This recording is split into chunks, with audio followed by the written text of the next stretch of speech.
ពីមុខនេះជំនួយសុខភាពនិងសម្រស់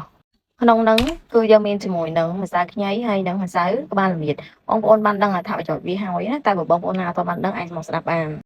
ក្នុងសមាសធាតុរបស់ម្សៅក្បាលល្មៀតហ្នឹងគឺមិនមែនតែនៅខ្មែរណាដែលល្បីប្រើសូម្បីតែនៅប្រទេសអឺរ៉ុបតែខាងក្រៅគេធ្វើញ៉ាំដោយសារអត្ថប្រយោជន៍នៃម្សៅល្មៀតមានច្រើនមែនតើសូម្បីតែ skin care ក៏គេយកទៅដាក់ដោយសារអី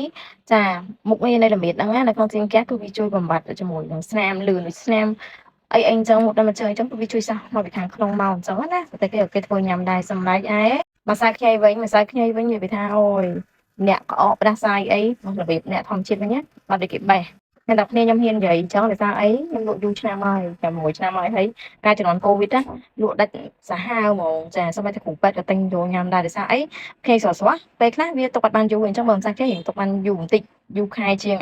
ខ្ញីស្រស់ណាអញ្ចឹងអត្ថប្រយោជន៍វាមានច្រើនរៀបរាប់អស់គ្នាមានច្រើនមែនតើអញ្ចឹងបងប្អូនណាចង់សាកចង់អីណាអាចសួរនៅមួយឆាតឬក៏អីបានចាអរគុណចា